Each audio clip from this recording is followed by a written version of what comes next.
जिस तरह कोविड-19 का जो नंबर है पॉजिटिव केसेस का वो बढ़ रहा है, वहीं दूसरी तरफ एडमिनिस्ट्रेशन का मिसमैनेजमेंट भी आए दिन आपको देखने को मिलता है। आप खबरें देखते हैं और किस तरह से एडमिनिस्ट्रेशन का मिसमैनेजमेंट दिख रहा है वो भी साफ आप देख रहे हैं।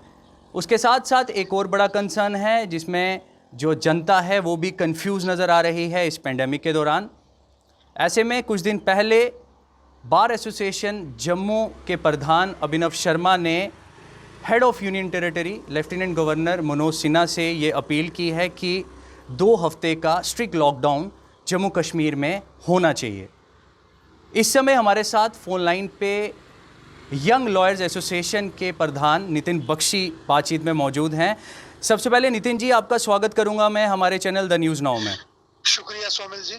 नितिन जी, लॉकडाउन के लिए अपील की गई है और दूसरी तरफ केसेस भी बढ़ रहे हैं और एडमिनिस्ट्रेशन का एक मिसमैनेजमेंट भी देखने को मिल रहा है। किस तरह से आप इसे देखते हैं और अगर लॉकडाउन इम्पोज होता है तो कितना बेनिफिट होगा?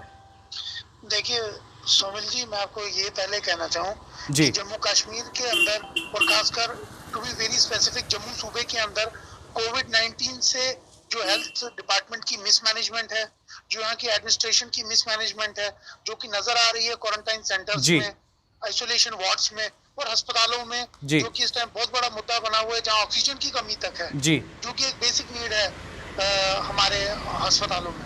तो इस चीज को मद्देनजर रखते हुए जी, मुझे तो लगता है इस टाइम इंसानी जान बचाने के लिए सबसे महत्वपूर्ण जो अभिनव शर्मा जी ने बात कही है, तो मैं उसका समर्थन करता हूँ जी, कि यहाँ कम से कम वो तो 2 हफ्ते कहते हैं, मैं तो कहता हूँ कम से कम 1 महीने का लॉकडाउन है जी, हो, ताकि ये चैन टूट सके।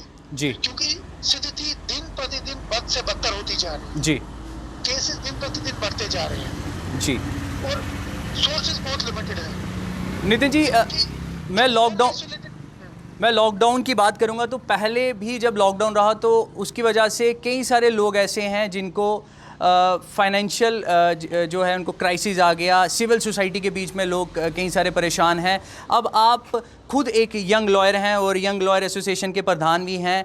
यंग लॉयर्स के लिए भी एक फाइनेंशियल पैकेज जारी किया गया था 1 करोड़ का, जिसमें उनको 2 इंस्टॉलमेंट्स में 3,000 मिला भी था। क्या लगता है कि पूरी तरह से उनको रिलीफ मिल पाया है और किस तरह से आप उस पैकेज को भी देखते हैं? देखिए, वो पैकेज आटे में नमक के बराबर का भी नहीं था, जी, क्योंकि हमारे जम्मू कश्मीर के अंदर युवा वकीलों की संख्या बहुत ज्यादा है और पैकेज बहुत ही कम था।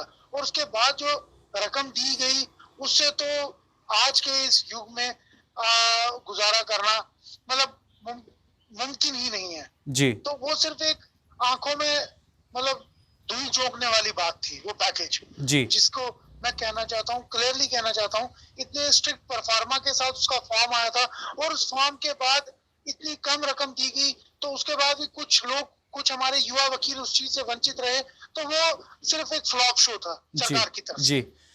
तो हाँ, बोलिए। नितिन जी, सब कोर्ट्स की मैं बात करूंगा। सब कोर्ट से भी कई सारी ऐसी कंप्लेंट्स हमें भी आती हैं अनऑफिशियली। कई लोग हमें अप्रोच करते हैं और कई सारी कंप्लेन वो हमसे करते हैं कि उनके बारे में भी सोचा नहीं गया।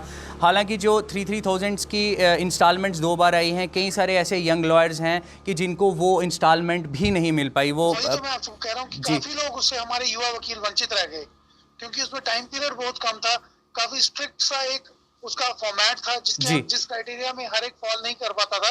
जी, तो उसकी वजह से काफी हमारे युवा वकील उससे वंचित रहे।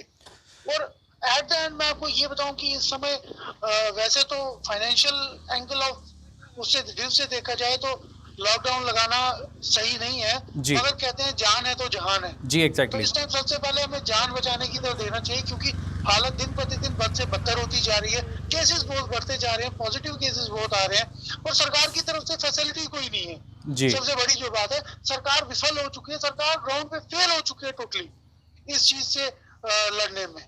तो इसलिए बातें बड़ी बड़ी और दर्शन छोटे हैं यहाँ सरकार के। जी, तो इसलिए मैं आपसे ये कहना चाहूंगा कि इस समय कम से कम इस चैन को तोड़ने के लिए हमें 2 हफ्ते से 20 दिन तक का टाइम चाहिए, जिसमें कंप्लीट एक लॉकडाउन हो, ताकि इस कोरोना में जो हमारे रोज इसमें केसेस आ रहे हैं और अनफॉर्चुनेटली जो काफी डेथ्स भी हो रही है, जी। उस सिलसिले को किसी हद तक रोका जाए, उस पर एक फुल स्टॉप लगाया जाए। नितिन जी, काम से रिलेटेड अब मैं एक सवाल आपसे करने वाला हूं, क्योंकि वर्चुअल मोड पर काम के लिए भी गिना चुना रिस्पांस आ रहा है, काम हो भी रहा है, काम नहीं भी हो रहा। डिस्ट्रिक्ट कोर्ट जम्मू की अगर मैं बात करूंगा तो वहां से भी गिना चुना रिस्पांस आ रहा है। सब कोर्ट्स की बात मैं करूंगा तो वहां पर भी कई सारे ऐसे जो लॉयर्स हैं वो उनका कहना है कि वर्चुअल मोड पे काम होता भी है, नहीं भी होता। तो आप किस तरह से इस सबको देखते हैं? देखिए, पहले ही जो जम्मू कश्मीर यूनियन टेरिटरी के अंदर 4G की एब्सेंस है, इसने बहुत ही मुश्किलात पैदा कर दी, खासकर लॉयर कम्युनिटी के लिए, जिनके लिए कोर्ट्स ने वर्चुअल मोड अनाउंस किया था। ठीक है। उस चीज की एब्सेंस में, क्योंकि वाईफाई फैसिलिटी हर एक के घर पे नहीं है और 2G की फैसिलिटी से हर काम वर्चुअल मोड पे होना नामुमकिन है। और कुछ बॉर्डर एरियाज हैं, कुछ फार फ्लंग एरियाज है जहाँ पे सिग्नल बहुत ही ज्यादा वीक है, वहां पे तो मुश्किल से फोन पे आप कॉल कर सकते हो। तो अगर आप कहोगे कि वर्चुअल मोड से, व्हाट्सएप से हम वहाँ कोर्ट का काम करें, अपनी प्लीडिंग्स करें, फिर फैसला भी ले, तो वो नामुमकिन के बराबर है। नितिन जी, मेरा आखिरी सवाल आपसे रहेगा। आप डिस्ट्रिक्ट कोर्ट जम्मू की अगर जम्मू की बात की जाए तो वहाँ पर कहीं ना कहीं जो यंग लॉयर्स हैं उनकी जो कई सारी प्रॉब्लम्स हैं उसको वो लोग बार के पास लेकर भी जाते हैं, या आप तक भी वो पहुंच पाते हैं और आप उनको एड्रेस भी करते हैं। जो अलग अलग तहसील्स के बीच में कोर्ट्स हैं, सब कोर्ट्स हैं, उनके बीच में जो वहाँ के तमाम एडवोकेट्स हैं, ख़ास तौर पर यंग लॉयर, क्योंकि आप भी यंग लॉयर एसोसिएशन के प्रधान हैं, एक बार फिर मैं रिपीट कर रहा हूँ, तो किस तरह से आपका उन तक रीच रहता है और उनकी किस तरह से आप प्रॉब्लम सुनते हैं, और जो उनकी प्रॉब्लम्स हैं किस तरह से आप वो आगे पहुँचाएंगे? देखिए, बतौरे J and K high court young lawyer association president, जो यहाँ की एसोसिएशन है, इट इज कंसिडर्ड, जो हमारी मेन बार है, that is considered to be the parent association of all associations of Jammu province. जी। उसी तरह जो हमारे यंग लॉयर तबका है, हम उनकी problems at the end of the day वो हमारे पास आते हैं, चाहे वो टेलीफोनिकली कॉल करे, वर्चुअल मोड से करे, व्हाट्सएप से करे।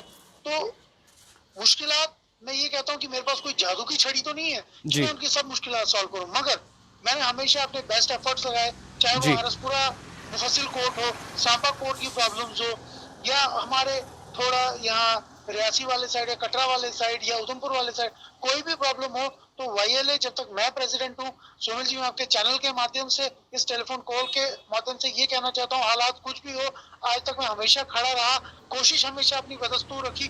कुछ मुश्किलें सॉल्व भी हुई, कुछ नहीं भी हुई, जो लेटर ऑन जाके सॉल्व हो गई, क्योंकि इरादा नेक हो तो हर चीज संभव है। तो इसीलिए मैं ये कहना चाहता हूँ कि प्रॉब्लम्स पहले भी सॉल्व की, काम पहले भी किए, काम आगे भी करेंगे। बस माता रानी का आशीर्वाद बना रहे तो मुश्किलें कभी भी हम अपने रास्ते में आने नहीं देंगे युवा वकीलों के, ये वादा है आपसे। और आने वाले दौर में अगर एक कोविड की महामारी से हम जब बाहर निकलेंगे, हमारे बहुत से प्लान्स हैं यंग लॉयर्स को लेके, और आने वाले टाइम में अगर वक्त सही रहा तो YLA एक इतिहास जरूर रचेगी। नमस्कार। द न्यूज़ नाउ से बात करने के लिए बहुत बहुत धन्यवाद आपका नितिन जी। मैं धन्यवाद तो आपका करना चाहता हूँ सोमिल जी, कि आप हमेशा युवाओं को अपने चैनल पे बोलने का मौका देते हैं, तो आप हमेशा आपके माध्यम से हमारी आवाज हमेशा बुलंद हुई, और आपसे उम्मीद रखते हैं कि आप आगे भी हमें बोलने का मौका देंगे। Thank you. तो ये इस समय हमारे साथ बातचीत में मौजूद थे यंग लॉयर्स एसोसिएशन के प्रेसिडेंट एडवोकेट नितिन बख्शी जी। और जिस तरह कोरोना के मामले अब तेज़ी से बढ़ रहे हैं, तो एक चीज़, जब हम हॉटस्पॉट एरियाज़ में जाते हैं, मैं अपने हर अपडेट में आपको एक ही चीज़ की अपील करता हूं कि सोशल डिस्टेंसिंग के नॉर्म्स को वॉयलेट ना करें। ऐसा मत आप दिखाएं कि कोरोना से आप सब ने जंग जीत ली है और आप सोशल डिस्टेंसिंग को वॉयलेट करेंगे, ऐसा कभी ना करें। कैमरामैन साहिल के साथ मैं Somil Abrol, the news now, Jammu.